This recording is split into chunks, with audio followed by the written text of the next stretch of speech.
Hello students, आज हम करेंगे स्टैटिस्टिक। आप सभी को पता है, आप सभी पढ़ते हो स्टैट, जिसमें आप न्यूमेरिसी करते हो, उसके अलावा कुछ और टूल्स करते हो।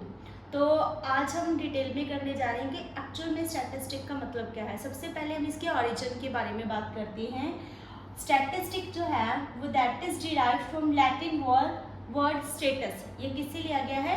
स्टेटस वर्ड से लिया गया। अब स्टेटस आपसे पूछूं तो आप सभी को इसका मीनिंग पता होगा, बट लैटिन वर्ड के स्टेटस का मतलब क्या है? To gather information about kings land, agriculture, population and their military.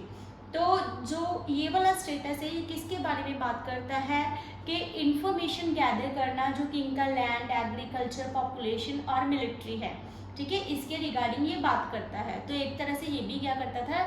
Data collection करता था इन चीज़ों के बारे में। तो अगर हम आज देखें स्टैटिस्टिक का मतलब, तो इसका जो सब्जेक्ट मैटर है दैट इज़ वेरी वास्ट। हम इसमें बहुत सारी चीज़ें स्टडी करते हैं। तो इसका मीनिंग हम दो सेंसेस में लेते हैं, एक होती है आपकी सिंगुलर सेंस और दूसरी होती है प्लूरल सेंस। सबसे पहले हम करते हैं statistic a plural noun, means इसका प्लूरल सेंस में क्या मीनिंग होता है। अगर आप यहाँ पे देखोगे, statistic refers to a quantitative data. जो भी आपको क्वांटिटेटिव डाटा होता है उसे हम क्या बोलते हैं? स्टैटिस्टिक बोलते हैं। But all data can not be called statistic. जो भी आपके पास डाटा अवेलेबल होता है हम उस सभी को स्टैटिस्टिक नहीं कह सकते। But all statistic are called numerical data. But जो भी हमारे पास स्टैटिस्टिकल डाटा होता है वो सारा क्या होता है? आपका न्यूमेरिकल डाटा होता है। अब हम सभी डाटा को स्टैटिस्टिक क्यों नहीं कहते? क्योंकि बेटा अगर आपके पास एक पॉकेट में 1000 रुपीज़ है, आप कहोगे मैम ये न्यूमेरिकल डाटा दिया हुआ है तो ये स्टैटिस्टिक हो गया, but it is not statistic. आप इस 1000 रुपीज़ को कैसे यूटिलाइज करते हो, किन किन चीज़ों के ऊपर कितना कितना स्पेंड करते हो, वो होता है आपका स्टैटिस्टिक। होप आपको ये क्लियर हो गया होगा। तो अभी हम इसका करते हैं second term, statistic a singular noun. अब एक सिंगुलर सेंस में स्टैटिस्टिक का मतलब क्या होता है?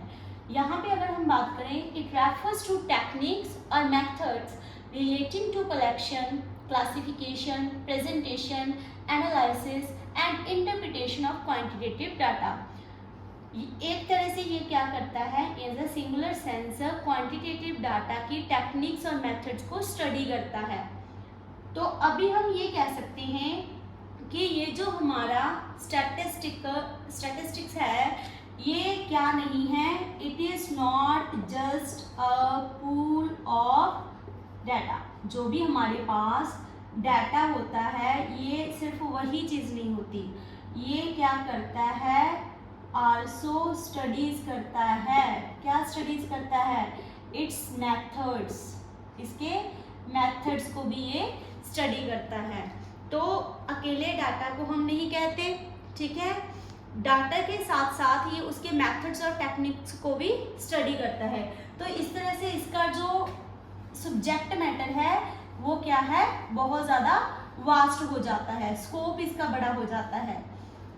चलो आगे हम स्टडी करते हैं। जब भी हम स्टैटिस्टिक को स्टडी करते हैं तो हम डिफरेंट स्टेजेस से होके गुजरते हैं।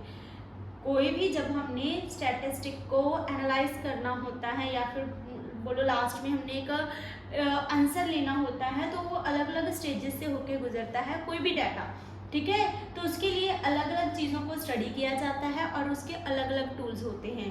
तो उन्हीं बेसिस के ऊपर इसके टोटल 5 स्टेजेस हैं। कितनी स्टेजेस हैं?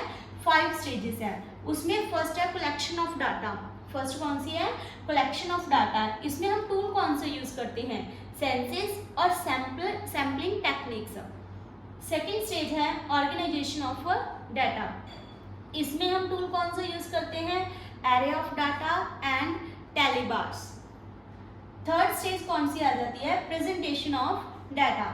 ये सभी बेटे एक सीक्वेंस में चल रही है।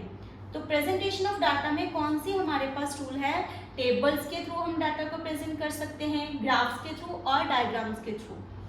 फोर्थ वन है एनालिसिस ऑफ डाटा। डाटा को हम एनालाइज कैसे करते हैं?